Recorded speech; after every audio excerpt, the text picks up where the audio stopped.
عزیزان محترم، حقیق عرفان میں اسماء الحسنہ، آج اس کا ہم دوسرا حصہ پیش کر رہے ہیں، یا وارثو۔ پورے قرآن میں یہ ایک ہی آیت ہے، سورہ بقرہ آیت نمبر 233، اور وارث وہی ہوتا ہے جو اس جیسا ہو، یعنی جو کام مالک کرے، باپ کرے، اس کا کام کو جو اس کا بیٹا انجام دیتا ہے وہی اس کا وارث کہلاتا ہے۔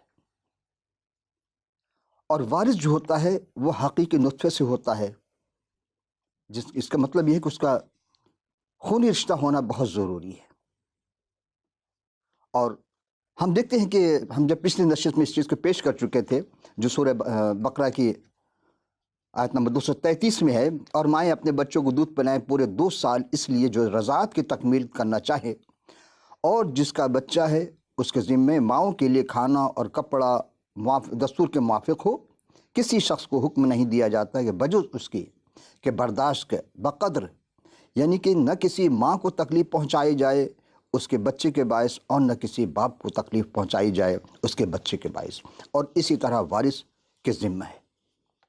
یہ ہے تفسیر، ہم نے جو ترجمہ یا تفسیر لیا ہے عبد الماجد دریابادی صاحب کا ہے۔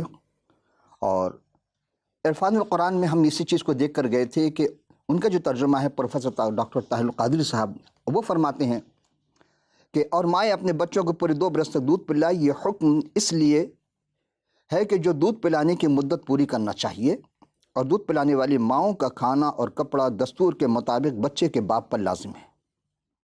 کسی جان کو اس کی طاقت سے بڑھ کر تکلیف نہ دی جائے، اور نہ ماں کو اس کے بچے کے باعث نقصان پہنچا جائے، اور نہ باپ کو اس کی اولاد کے سبب سے، اور وارثوں پر یہی حکم عائد ہوتا ہے۔ یعنی اگر باپ نہیں ہے تو باپ کی جگہ کوئی اور ہے تو وہ بھی اس بچے کا وارث بن جائے گا، اور اس کا وہ نگہداشت ہوگا۔ اسی طرح ہم دیکھتے ہیں عزیزان محترم کہ بہت ساری گفتگو ہم اپنے سابقہ نشست میں کر چکے، لیکن عزیزان محترم ہم دیکھتے ہیں کہ آج کا کیا سوال کیا گیا ہے، اور جس کسی نے بھی کیا یہ سوال ہے کہ کس نے کہا تھا کہ جس کسی نے اگر اس کے نام کی خاطر اپنے رشتہ داروں کو چھوڑ دیا تو اس کو 100 گنا ملے گا اور ہمیشہ کی زندگی کا وارث ہوگا۔ اچھا، خوبصورت سوال۔ عزیزان محترم، اس سے قبل کہ ہم اس سوال کی جانب جائیں، ہم یہ دیکھ رہے ہیں کہ سوال سے متعلق حضرت ابراہیم علیہ السلام کا ایک واقعہ ہم نے پیش کیا تھا آپ کی خدمت میں، کہ ان کو حکم ہوتا ہے رب العالمین کی جانب سے کہ اپنی بیٹی کی قربانی کرے، اور یہی بات یہاں سے ہم لے کر آگے آخر تک جائیں گے کہ ابراہیم علیہ السلام کو پروردگار عالم نے 2 وارث عطا کیا، ایک ہاجرہ سے یعنی اسماعیل، اور دوسرا سارہ سے، اس کا نام حضرت اسحاق، لیکن قرآن میں سین سے لکھا گیا اسحاق۔ فرق کیا دونوں میں؟ دیکھیں، وہاں سین سے سحق اور سحق سے اسحاق بنتا، اور سحق کے معنی جو اہل علم میں ہم سے بہتر جانتے ہیں، ملاپ کرنا کے ہیں، اور زواد سے اگر ہے کہ زحاق، اسی لیے جب انسان آدمی ہنستا ہے تو اس کے جو دانت نظر آتے ہیں اس کو دندان الازحاق کبھی کہا جاتا ہے، ہنسنے والے دانت جو نظر آ جائے آخری جبڑے تک نہیں، بلکہ جب کھلتے تو وہ حصہ جو نظر آئے اس کو بھی زحاق دندان کہا جاتا ہے۔ اسی طرح جب فرشتے نے آ کر کہا حضرت ابراہیم علیہ السلام سے کہ پروردگار عالم آپ کو بیٹا عطا کرے گا اسی سال، یعنی باہر کے موسم میں، اگلے سال آپ دیکھیں گے، تو وہ مسکرائے، اور سارا بھی ہنسی کہ یہ کیسے ہو سکتا ہے، میں بھی بوڑھی ہو گئی اور یہ بھی بوڑھا، وغیرہ وغیرہ۔ تو اب شک ہوا چونکہ رب العالمین کے پیغام دینے پر، اسی لیے کہا کہ اب بہرحال بیٹا عطا کیا، اور اس کا نام رکھا اسحاق۔ زحاقہ سے نکلا ہے، زواد خا قاف، اس کا معنی ہنسا، ہنسنے والا، اور اس کی زندگی میں ہنسی ہے، وارث ہے۔ یہاں یہ ہے کہ جب یہ کچھ بڑے ہوئے، چلنے پھرنے کے ہوئے، تو اب آواز دی، ابراہیم تمہیں اس بیٹی کی قربانی دینی ہوگی۔ قربانی پیش کی، کس نے؟ حضرت ابراہیم علیہ السلام نے۔ سوال یہ بہت پیدا ہوتا ہے کہ کس بچے کے، 2 میں سے کس کی قربانی پیش کی، اسماعیل کی یا اسحاق کی؟ اور یہ سوال ہم پچھلے نشست میں اٹھائے تھے، لیکن ہم اب سے آگے لے کر چل رہے ہیں کہ مسلسل آپ ہمارے ساتھ ہوں گے۔ تو ان باتوں کے ہوا یہ کہ خدا نے جب آزمایا اور اس سے کہا کہ پکارے ابراہیم، اس نے کہا خداوند میں حاضر ہوں. تب اس نے کہا تو اپنا اکلوتا بیٹا اسحاق کو جو تیرا وارث ہے اور جس سے تو پیار کرتا ہے ساتھ لے اور موریا کے ملک میں جا. دیکھیں یہاں غور کرنے طلب بات ہے کہ ہم جب قرآن شریف کے تلاوت کرتے تھے یا اب بھی کرتے ہیں، تو ہم جب کسی عنوان پر گفتگو کرنا چاہتے ہیں، دیکھنا چاہتے ہیں، تسلسل ہمیں نہیں ملتا. ایک بات کہیں ہے، دوسری بات کسی اور رکوع میں 5-6 پارہ چھوڑ کر پھر کسی اور مقام پر تھوڑا سا تذکرہ کیا گیا.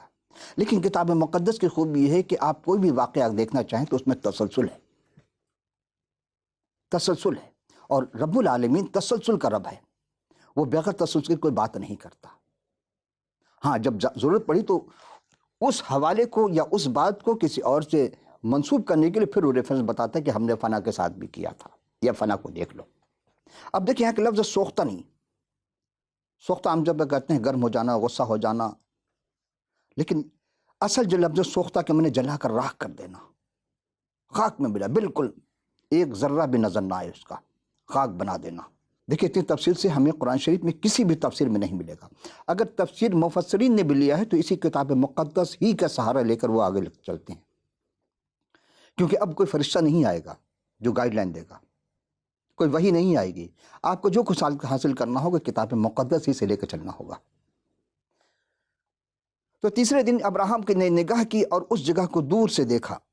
تب ابراہیم نے اپنے جوانوں کو جو ان کے ساتھ تھے کہا کہ تم یہی گدھے کے پاس ٹھہرو، میں اور یہ لڑکا دونوں ذرا وہاں تک جا کر اور سجدہ کر کے پھر تمہارے پاس لوٹ آئیں گے. اور ابراہیم نے سوختہ نے قربانی لکڑی لے کر اپنے بیٹے پر رکھے اور آگ اور چھری اپنے ہاتھ میں لی اور دونوں اکٹھے روانہ ہوئے.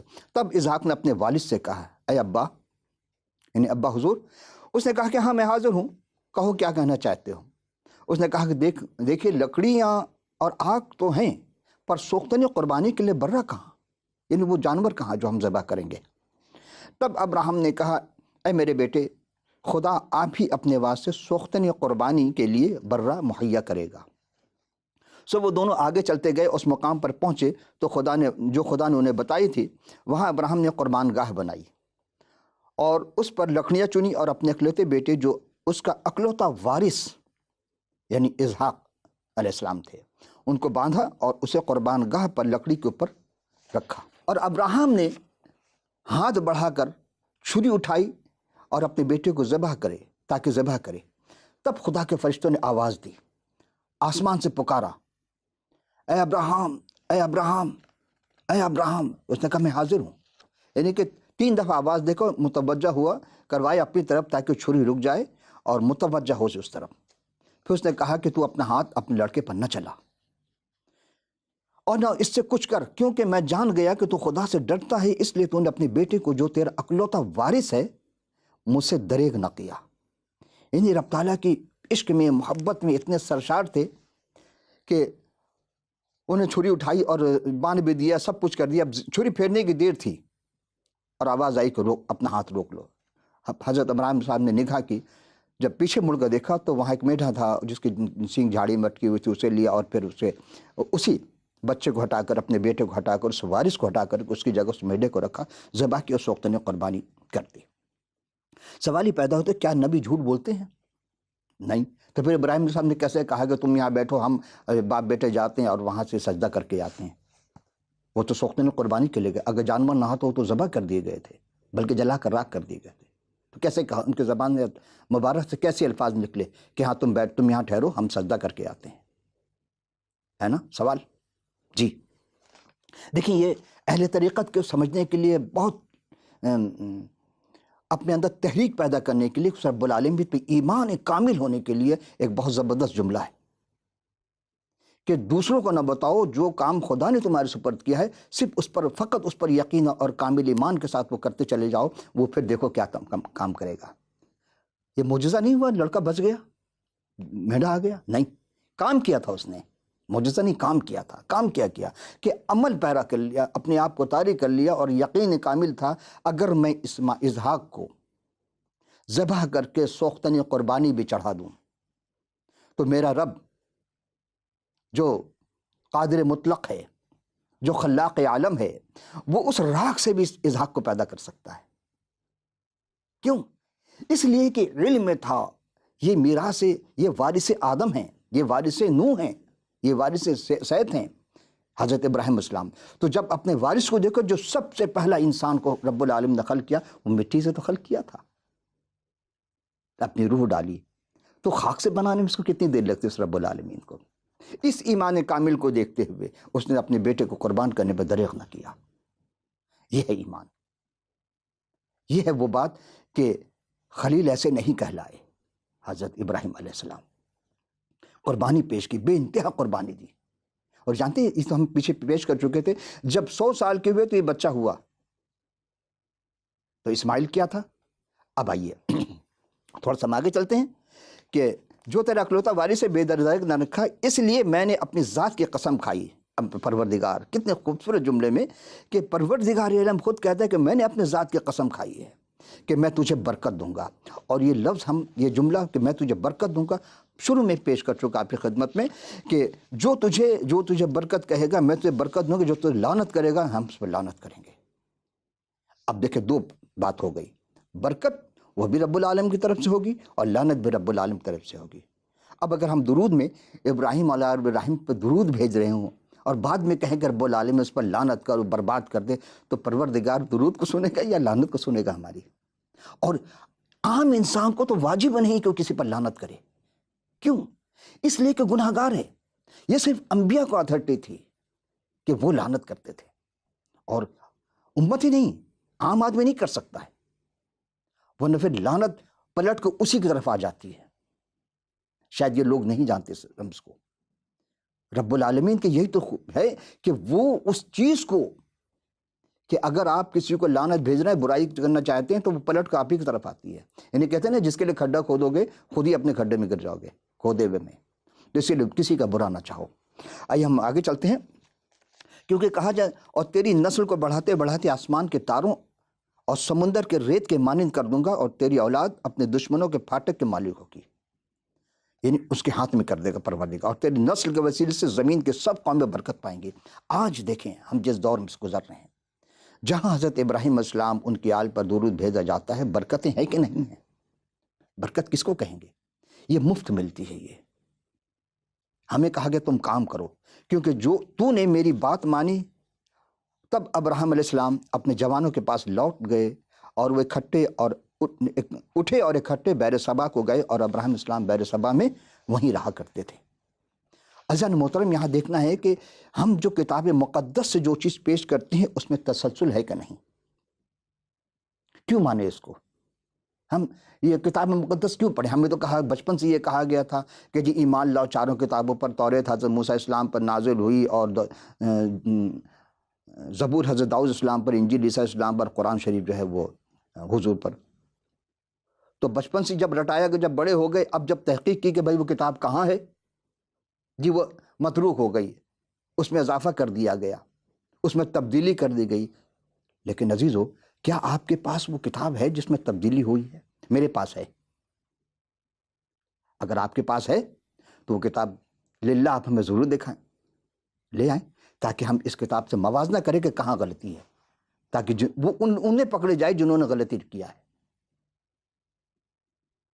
اور پھر خدا کے حضور یہی دعا کر سکتے، رب العالمین ہمیں اپنے حقیقی علم عرفان سے آگاہ کیجیے گا، اپنے کلام مقدس کو ہمارے اندر ڈالیے۔ آئیے اب ہم آگے چلتے ہیں، دیکھتے ہیں ایک اور سوال کہ پیدا ہوتا ہے کہ کتاب مقدس میں کے مطابق ابراہیم علیہ السلام نے اپنے اکلوتے بیٹے، جو ان کا اکلوتا وارث بھی تھا، یعنی حضرت اسحاق علیہ السلام۔ دیکھو قرآن شریف پارہ 23 اور سورہ 56واں سورہ ہے صافات، اس کی آیت 99 تا، یعنی آپ سورہ صافات میں 99 سے 122 کی آیت کی تلاوت کرتے چلے جائیں تو آیات میں حضرت اسماعیل علیہ السلام کی قربانی پیش کرنے کا تذکرہ کہیں نام میں نہیں آئے گا آپ کو، آخر میں جا کر ایک جگہ ہے۔ لیکن مزے کی بات ہے کہ عربی آیت میں آپ کو حضرت اسماعیل کا نام واضح نہیں ملے گا۔ مفسرین نے نام لکھا ہے کہ اسماعیل کا نام ہے، لیکن اس میں ہم آیت میں نہیں ہے۔ البتہ اسحاق کا نام موجود ہے۔ ابھی چونکہ ہمارے پاس وقت نہیں ہے، اس لیے ہم آپ کو دعوت فکر دے رہے ہیں، آپ خود اس سورہ صافات کے آیت 99 سے لے کر کے اور 112 تک کی تلاوت کر دیکھیں گے۔ مثلا چلے ہم بڑی تیزی سے چل رہے ہیں کہ 99 آیت میں اور ابراہیم بولے کہ میں اپنے والا یعنی کہ جو اللہ کا ہے مجھے راستہ پروردگار کی طرف جانے دکھائے گا، اور 100 میں ہے اے پروردگار مجھے اولاد عطا فرمائی جو سعادت مندوں میں سے ہو، تو ہم نے ان کو ایک بردبار لڑکی کی خوشخبری دی۔ 102 آیت میں ہے کہ جب وہ اس کے ساتھ دوڑ دھوپ کی عمر کو پہنچا تو ابراہیم نے کہا بیٹا میں نے خواب دیکھا ہے کہ گویا تم کو ذبح کر رہا ہوں، تو تم سوچ لو کہ تمہارا کیا ارادہ۔ انہوں نے کہا ابا جان جو آپ کو حکم ہوا ہے وہی کیجئے، اللہ نے چاہا تو مجھے صابروں میں پائیں گے۔ اب بتائیے 4-5 سال کا بچہ ہو، خواب دکھائے خدا باپ کو، اور وہ بیٹے سے کہتے ہیں میں خواب دیکھا میں تجھے ذبح کر رہا ہوں۔ کیا عقل انسانی اس بات کو قبول کرے گی؟ اسی آیت کو مد نظر رکھتے ہوئے علامہ اقبال نے کہا تھا یہ فیضان نظر تھا یا کہ مکتب کی کرامت تھی، اور سکھائے کس نے اسماعیل کو آداب فرزندی، جبکہ جس عمر کی بات ہو رہی حضرت اسماعیل علیہ السلام کی عمر 13 سال تھی جب اسحاق کی ولادت ہوئی۔ آپ سوچ لیں ان کا یعنی اسماعیل کا فدیہ دیا، یہ لفظ اسماعیل بریکٹ میں لکھا ہے، آیات میں نہیں ملے گی آپ کو۔ اور 108 آیات میں ہے کہ اور پیچھے آنے والوں میں ہم نے ابراہیم کا ذکر خیر رکھا ہے، اور 109 میں ہے اور ابراہیم پر سلام ہو وسلام علی ابراہیم۔ 110 میں ہے کہ نیکوکاروں کو ہم ایسے ہی بدلہ دیا کرتے ہیں، اور 111 میں ہے کہ بے شک وہ ہمارے مومن بندوں میں سے تھے، اور 112 میں ہے کہ اور ہم نے ان پر اسحاق کی کوئی بشارت دی کہ وہ نبی اور نیکوکاروں میں سے تھے۔ دیکھیں یہاں اسحاق کا نام آئے گا، اسماعیل کا کوئی تذکرہ نہیں اس میں۔ یہاں سوال پیدا ہے کتاب مقدس کے مطابق حضرت ابراہیم علیہ السلام نے اپنے اکلوتے بیٹے جو ان کا اکلوتا وارث تھا حضرت اسحاق کی قربانی پیش کی، اور قرآن کے جو ابھی ہم نے آپ کی خدمت سورہ صافات کے آیت 99 سے 112 تک کی جو پیش کی ہے اسماعیل کی قربانی پیش کی لکھا جاتا ہے جبکہ نام نہیں ہے۔ لیکن مزے کی بات ہے کہ عربی آیت میں اسماعیل کا نام واضح نہیں، البتہ اسحاق کا نام جو آخر میں آتا ہے کہ باقاعدہ لکھا ہے اسحاق، لیکن وہاں ترجمہ اور تفسیر جب لکھی گئی تو بریکٹ میں اسماعیل لکھا گیا۔ جی اب متنازع کو کیسے ختم کیا جائے، یہ ایک متنازع سوال ہے، کیونکہ سب کے پاس ایک سے بڑھ کر ایک دلیل ہے، لیکن کلام خدا سے بڑھ کر آیات سے بڑھ کر کوئی روایت دلیل سے نہیں ہو سکتی۔ تو محترم ناظرین، تو کیا چھوٹا مور بڑی بات کے حق کو سمجھنے والوں کے لیے ایک دلیل کافی ہے، اور نہ ماننے والوں کو ہزاروں دلیل دے دیں تو سر کبھی نہیں سے ہاں کی طرف نہیں آتے۔ بقول علامہ اقبال کے انداز بیاں اگرچہ بہت شوق نہیں ہے، شاید کہ اتر جائے تیرے دل میں میری بات۔ وہ یہ کہ پیغام اسلام کی دختر نیک اختر حضرت بی بی فاطمہ الزہرا سلام اللہ علیہا کی شادی حضرت علی سے ہوئی، یہ سب جانتے ہیں۔ خدا نے ان کو 2 فرزند دیے تھے، اور حضور نے فرمایا کہ یہ میرے بچے ہیں۔ ان کا نام ایک کا حسن اور ایک کا نام حسین تھا۔ فرزند کبیر کا نام حسن اور فرزند صغیر کا نام حسین تھا۔ یہ پوری تاریخ اسلام ہے۔ دیکھیں دونوں کے نام میں یہ کا فرق ہے، چھوٹی ہے۔ جیسے جیسے اسلام آگے بڑھا اہل بیت کے شدید ترین لوگ دشمن ہوتے چلے گئے، غیر نہیں اپنے کلمہ گو۔ برا نہ مانیے گا چونکہ میں تاریخ سے پیش کر رہا ہوں۔ اور حضور نے فرمایا کہ حسن حسین سرداران جنت ہیں، یعنی جنت کے سرد، الحسن والحسین و سیدہ شباب اہل جنہ، جنت میں جوانوں کے سردار ہیں۔ میں واقعی میں تھا وہاں جامع مسجد میں 2 گیٹ پر 2 آیت حدیث لکھی ہوئی تھی، ایک یہ لکھی ہوئی تھی الحسن والحسین سید شباب اہل جنہ، جنت میں جو سردار ہیں وہ امام حسن امام حسین ہوں گے جوانوں کے۔ دوسرے گیٹ پہ لکھا تھا کہ ابو بکر عمر عثمان جو ہیں یہ بوڑھوں کے سردار ہوں گے۔ میری سمجھ میں جب میں نے وہاں سوال کیا کہ حضور یہ بتائیے کہ جنت میں بوڑھے جائیں گے، تو انہوں نے کہا جی وہ آس پاس کا علاقہ ہوگا، جنت جو ہے وہ 4 دیواری کے اندر ہے، اور آس پاس کا علاقہ وہ جہنم ہے، گھڑا ہے، اس کے بعد کچھ نہیں ہے۔ جو گیا اس میں ایک دفعہ ہم فیہا خالدون، جو جنت میں گیا تو ہمیشہ کے لیے، اور جہنم میں گیا تو ہمیشہ کے لیے۔ ایسا نہیں ہے کہ پھر وہ پلٹ کو دوبارہ جنت میں آ جائے گا، اس کا فیصلہ اٹل ہے۔ آئیے ہم دیکھتے ہیں، اگر معمولی سی کاوش کی جائے اپنے اذہان پر اگر محفوظ کر لیں تو باقی باتیں بھی بآسانی سمجھ میں آ جائیں گی۔ یعنی دونوں ناموں میں صرف یہ کا فرق ہے، ہا سین نون۔ اچھا اب یہ ہے کہ حضور نے کہا تھا میرے 12 خلیفہ ہوں گے، تو جیسے جیسے تاریخ آگے بڑھی تو اہل سنن کے ہاں پہلے خلیفہ ابوبکر، دوسرے حضرت عمر ہوئے، تیسرے عثمان بن عفان ہوئے، چوتھے علی ہوئے، 5واں خلیفہ